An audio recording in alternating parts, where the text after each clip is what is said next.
안녕하십니까. 여러분의 무역 동반자 정자한입니다. 무역은 수출과 수입을 의미하고 수출을 할 땐 수출신고, 수입을 할 땐 수입신고를 합니다. 이러한 수출입신고 절차를 수출입통관이라고 하죠. 수출입신고가 끝나면 툭 면장을 이제 PDF 파일로 이메일로 보내주면서 관세자가 이렇게 얘기할 겁니다. 저희 지금 면장 나왔으니까 내용 확인해 주세요.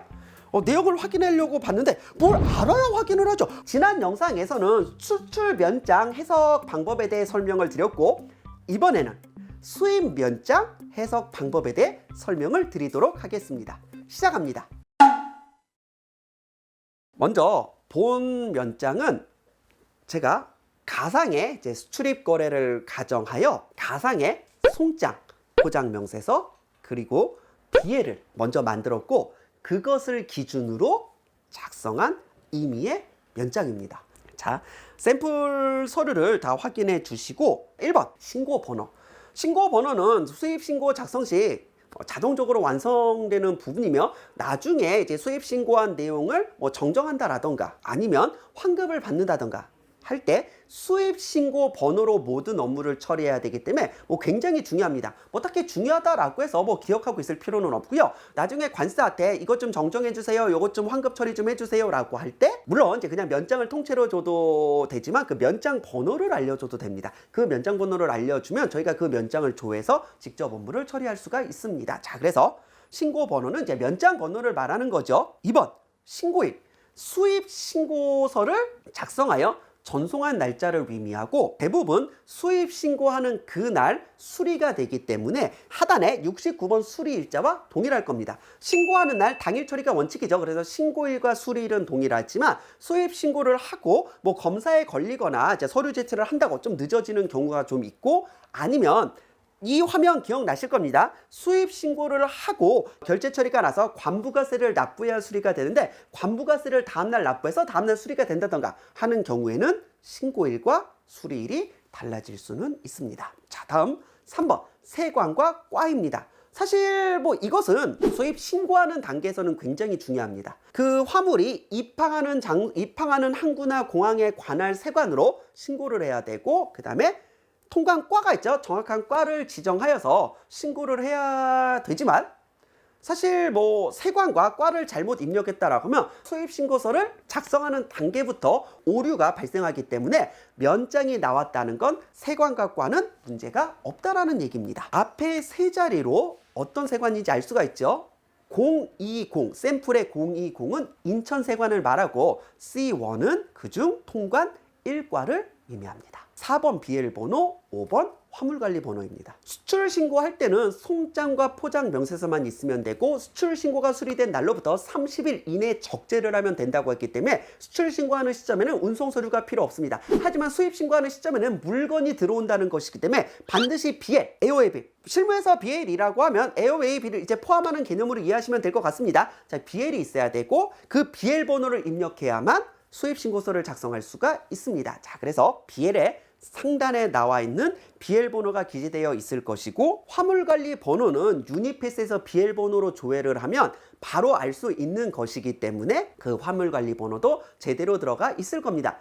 수입 신고는요, 이제 전산으로 작성하다 보니까 이제 BL 번호를 입력하면 화물관리 번호까지 자동으로 입력되기 때문에 화물관리 번호가 틀릴 일은 없을 겁니다. 하지만 무엇을 확인해야 됩니까? BL 번호가 맞게 들어갔나 정도는 확인을 해야 되는 게, 여러 건의 이제 수입 신고를 해달라고 관세한테 메일을 보내다 보면 아주 가끔 진짜 평생에 한 번 정도 요 신고건인데 요 BL 번호로 신고가 들어가는 그런 경우, 물론 이제 신고서를 작성하고 확인하는 단계에서 분명 걸러내긴 하겠지만 그렇게 엉뚱한 BL 번호로 신고가 들어갈 수가 있기 때문에 BL 번호가 제대로 들어가 있는지 정도는 확인해야 될 것 같습니다. BL 번호가 제대로 들어가 있다라는 건 화물관리 번호를 자동으로 불러왔기 때문에 화물관리 번호도 제대로 들어가 있다라는 의미입니다. 참고로 EMS 우편물 통관 같은 경우 화물관리 번호가 없죠. 이렇게 화물관리 번호가 없는 경우에는 화물관리 번호에 NO라고 기재되어 있는 것을 확인할 수 있습니다. 6번 입항일과 8번 반입일을 같이 보도록 하겠습니다.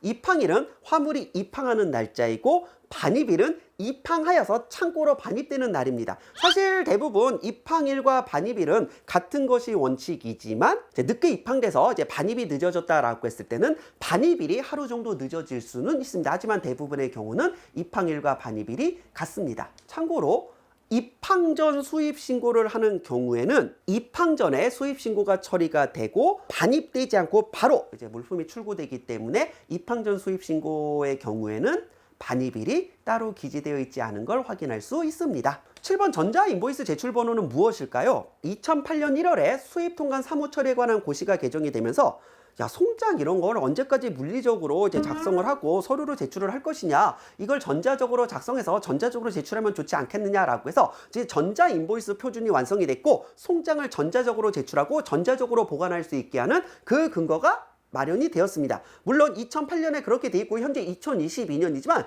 제 주변에서 전자 인보이스를 사용하는 경우는 없고, 사실 저는 뭐 전자 인보이스를 어떻게 전산으로 제출하는지도 모르기 때문에 법에는 근거가 있지만 실제 사용하고 있지는 않습니다. 그래서 그래도 혹시나 전자 인보이스를 제출했다라고 하면은 전자 인보이스 번호가 제출되겠지만 저는 사실 뭐 전자 인보이스 번호가 기재되어 있는 걸 본 적이 없어서 따로 뭐라고 드릴 말씀이 없습니다. 대부분 공란으로 되어 있을 겁니다. 9번 징수형태 너무너무 중요합니다. 거의 99% 대부분의 경우는 11이라고 적혀 있을 겁니다. 11, 즉 11이 뭐예요? 사전 납부입니다. 이 화면 기억나실 겁니다. 제가 전송을 해서 이제 세관에 접수가 돼서 이제 세관이 심사를 한 다음에 이거는 관부가세만 납부되면은 처리를 해주겠다, 나머지는 문제없다 상태가 되면 그것을 우리는 결제라고 하죠. 이제 결제 통보가 나면 관부가세를 납부하고 수입신고가 수리되면 물품을 찾아갈 수가 있습니다. 우리는 이것을 사전 납부라고 합니다. 즉 관부가세를 납부하지 않으면 수입신고가 수리되지 않죠. 하지만 우리는 기업의 규모도 크고 한 달에도 수백 건씩 수입 신고를 하는데 그때 관세 부가세 납부하기 너무 힘들다라고 하면 뭐예요? 월별 납부 업체로 승인을 받을 수가 있고요. 월별 납부 업체가 되면 뭐예요? 한 달치를 몰아서 월 단위로 한 번에 관부가세를 납부하면 됩니다. 그래서 월별 납부 업체의 경우는 43이라고 기재되어 있는 걸 볼 수 있을 겁니다. 대부분 11이 기재되어 있을 겁니다. 하지만 제가 이걸 왜 확인하라고 합니까? 혹시 여러분들 회사가 월별 납부 업체라고 하면은요, 반드시 면장을 확인해야 됩니다. 면장을 확인했는데 43이라고 기재되어 있지 않고 14라고 기재되어 있다? 왜 이런 일이 발생할까요? 한도가 있겠죠. 월별 승인 한도가 있겠죠. 이 승인 한도가 떨어졌을 때는 뭐예요? 14 코드 4호 납부로 신고를 해야 되고, 이 경우는 15일 이내 이제 관부가세를 납부해야 되는데 나는 43인 줄 알았는데 14라고 적혀 있다? 그럼 반드시 관세한테 전화 걸어서 이거 왜 14로 신고하셨어요? 그러면 죄송합니다. 이거 월별 납부 한도 떨어져서 14로 신고를 했는데 죄송한데 지금 고지서를 바로 보내드리겠습니다. 이렇게 되는 겁니다.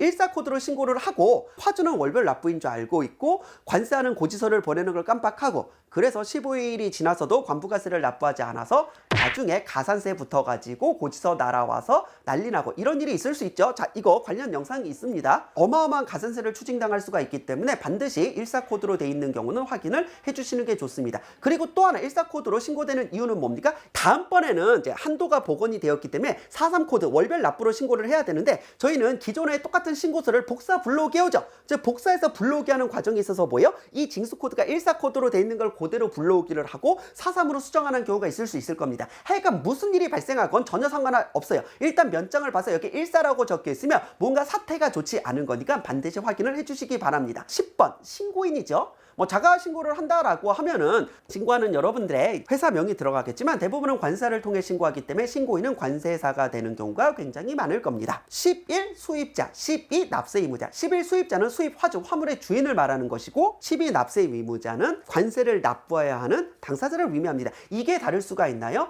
예외 없이 똑같을 거니까 전혀 걱정하지 않으셔도 돼요. 제가 업무를 하다가 가끔 몇 번 다른 경우가 있습니다. 이게 뭐냐면 요분이 수입을 하려면 이거 수입 허가를 받아야 되는 건데 아직 허가를 받지 못해서, 하지만 저 사람은 허가를 받아서, 그럼 뭐예요? 저 사람을 수입자로 신고를 하면서 납세 의무자는 이쪽이 되는 경우 있죠. 그래서 우리가 납세 의무자가 될 테니 허가 받았으니까 대신 수입자가 돼주시면 안 되겠습니까? 라고 해서 이런 경우에 수입자와 납세 의무자 명의가 다를 수가 있습니다. 하지만 이렇게 달라져 버리면은요, 별도의 무슨 대행계약서도 작성하고 뭣도 작성하고 세관에 입증해야 되고 해서 많이 불편합니다. 그래서 대부분의 경우는 11 수입자와 12 납세 의무자는 동일한 것으로 알고 계셔도 상관없습니다. 다음 수입자 통관 고유 보호대 A라고 적힌 게 있는데 이게 A가 뭔가요? 라고 했을 때 이게 그겁니다.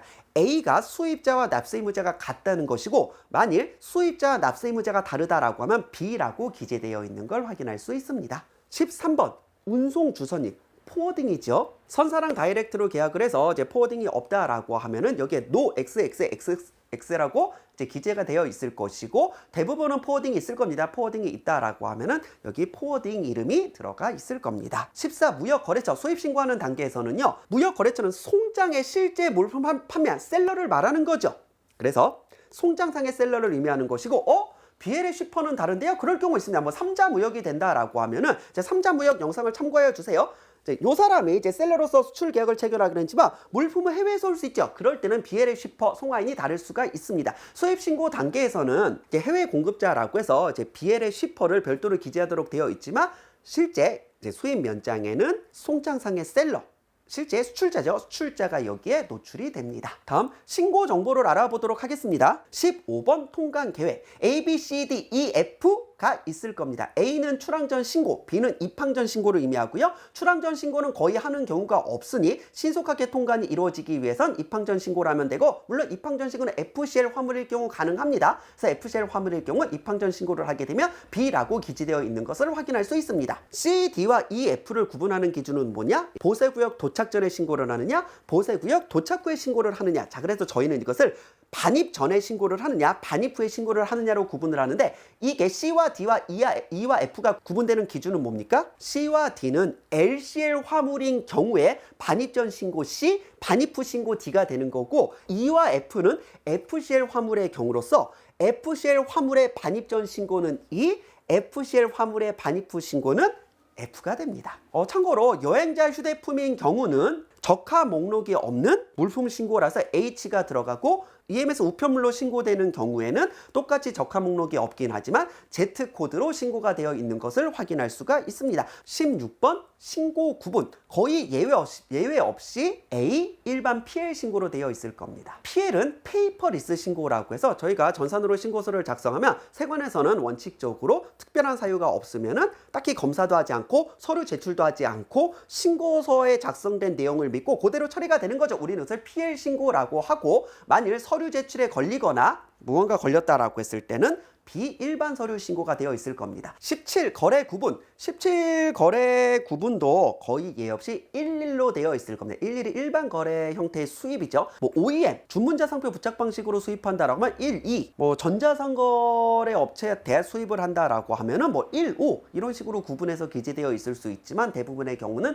11로 기재되어 있고 자 이것은 통계 목적이 가장 큽니다. 왜냐면 이제 그 세관 입장에서는 이게 어떤 목적으로 수입되는지 알아야 그게 통계가 나오는 거죠. 아 사람들이 OEM으로는 얼마나 수입을 했고 요즘 전자상거래로는 얼마나 수입하고 있습니다. 뭐 이런 통계 목적으로 굉장히 중요하기 때문에 정확하게 기재해주면 되지만 대부분은 11로 기재되어 있는 걸 확인할 수 있습니다. 종류, 이 종류라는 건 수입 종류를 말하고 사실 둘 중 하나가 많이 들어갈 겁니다. 11 일반 수입 외화 획득용 아니면 21 일반 수입 내수용. 자 그래서 내가 이걸 다시 해외로 수출해서 외화 획득용으로 사용한다라고 하면 11로 신고하면 되고 아니다 이것은 국내에서 판매를 할 거다라고 하면은 21로 들어가면 됩니다. EMS 등 우편물로 수입이 되는 경우에는 여기에 26으로 기재되어 있는 것을 확인할 수 있습니다. 19 원산지 증명서 유무 사실 원산지 증명서 유무는 yes 아니면 no죠. 있으면 있는 거고 없으면 없는 거죠. 특히 FTA를 위해 Y yes를 적었으면 뭐예요? 협정관세 적용 신청서라는 신청서를 별도로 또 추가로 작성을 좀 해줘야 됩니다. 사실 yes, no, y랑 n만 있는 게 아니라 보시면 A 사전 제출 대상인 경우, B 사후 제출 대상인 경우, 그 다음에 X 원산지 증명서 제출 면제 대상인 경우. 즉 혜택은 받긴 하겠지만 뭐 대부분의 경우에는 뭐 소액이거나 뭐 그럴 때는 원산지 증명서 제출이 면제되죠. 제출 면제 대상인 경우에는 이제 X로 기재되면 됩니다. 사실 우리나라 법에 의해서는 일반적인 원산지 증명서의 경우 15만 원 이하의 경우에는 이제 제출 면제 대상인 거고 FTA를 기준으로 했을 때는 국가마다 조금씩 다르긴 하지만 1000불 이내인 경우에는 원산지 증명서 제출 면제이기는 합니다. 참고 삼아 알아두시고요.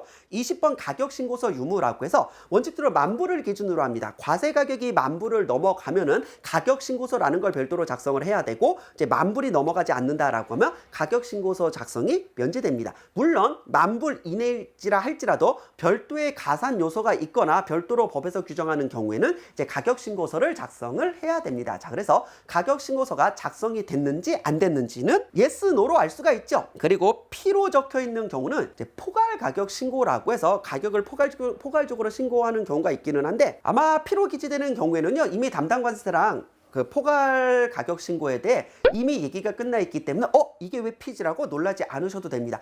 나는 그냥 일반적인 경우인데 P라고 되어 있으면 그것은 살짝 이상한 겁니다. 대부분의 소액인 경우는 N으로 되어 있는 경우가 많고, 적당히 이제 무역을 하고 있고 뭐 금액도 만불이 넘어가거나 아니면 별도의 가산 요소라던가 이런 것들이 있다라고 하면은 Y로 되어 있고 가격 신고서를 작성한 것을 확인할 수 있습니다. 아니 그러면 수입 면장 말고 가격 신고서나 이런 것도 있다고 했는데 이런 것도 요청하면 주냐라고 했을 때 물론입니다. 대부분은 관세가 면장만 확인해 달라고 하지만 가격 신고서가 yes로 되어 있을 때 가격 신고를 어떻게 했는지 궁금하다라고 하면 관세한테 요청을 하면 이 역시 PDF 파일로 전달을 해줍니다. 21번 총중량. 수출 신고하는 단계에서 이제 포장 명세서에 있는 그 총중량으로 수출 신고를 하고, 그리고 이것을 포워딩한테 넘기면 포워딩 이것을 세관에 전송을 하고, 그리고 BL에 이제 그 총중량이 기재가 되기 때문에 포장 명세서의 총중량과 이제 BL의 총중량은 대부분 같을 겁니다. 만약 다르다라고 하면은요, 어느 쪽 총중량이 맞는지 반드시 이제 당사자한테 확인을 해야 되는 것이고, 뭐 크게 총중량에서 문제되는 경우는 없습니다. 22. 총 포장 개수와 단위가 들어갑니다. 뭐 대부분 박스로 거래해야 된다라고 하면은 카튼, CT라는 단어를 많이 사용을 하고, 이게 다발, 묶음이다라고 하면 BE라는 단위를 좀 많이 사용을 하고, VT나 BU 같은 단위를 사용하기도 하고, 그리고 기타 개수를 헤아릴 수 없는 물품이라고 해서 GT라는 단위도 많이 사용합니다. 이것은 저희가 수입 신고할 때 결정하는 게 아니라 세관에 신고된 내역 그대로 이제 불러와서 저희는 그걸 그대로 수입 신고를 하기 때문에 저희가 포장 단위를 건드릴 일은 많지 않습니다. 23. 국내에 도착한 그 입항지가 이제 기재되죠. 참고로 샘플에 KRINC라고 하면 한국의 인천공항을 의미합니다. 이 부분도 BL번호로 입력하면 자동적으로 불러오기 때문에 저희가 딱히 이 부분을 건드릴 일은 많지 않습니다. 24. 운송 형태. 자, 이 부분 많이 헷갈리지죠? 샘플 보면 10LC라고 적혀있는 이거 어쩌라는 거냐라고 했을 때 이게 운송수단과 운송용기를 의미합니다.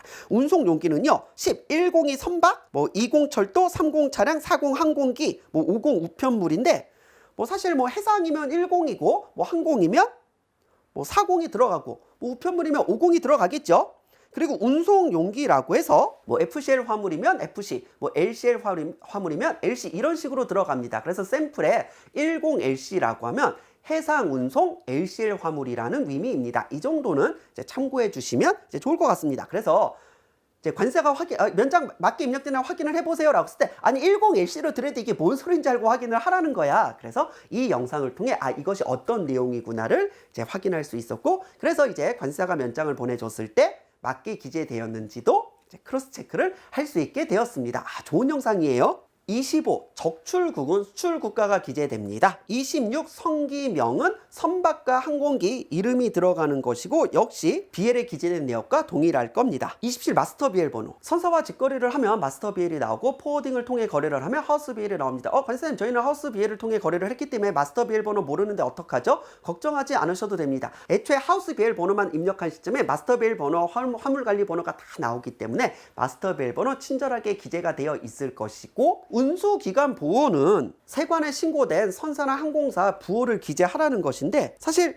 입항전 신고 물품이면서 화물관리 번호가 이제 없는 경우에는 여기에 운송인이라도 제대로 확인이 돼야 되는 거죠. 그래서 그때는 세관에서 필수적으로 부호를 기재하라고 하는데, 요즘 입항전 신고라고 할 때도 적하 목록이 제출되어서 화물관리 번호가 확인될 수 있는 상태에서 이제 신고가 들어가기 때문에 사실 여기에 운수기간 부호가 들어가는 경우는 이제 보기 쉽지 않을 겁니다. 29. 검사 반입장소. 실제 화물이 반입되면서 검사가 이루어지는 그 장소의 코드와 이제 명칭이 기재가 됩니다. 이 부분은 역시 이제 BL 번호를 입력하면 자동적으로 기재가 되는 부분이기 때문에 크게 고민할 필요는 없고, 입항전 신고여서 정확히 이제 그 반입될 창고가 없는 경우 있죠. 자, 그럴 때는 이제 뒷부분이 생략되어 있기도 합니다. 참고로 반입장소의 앞에 세 자리는 세관 코드를 의미합니다. 앞에서도 말씀드렸다시피 020은 인천세관, 010은 서울세관, 030은 부산세관,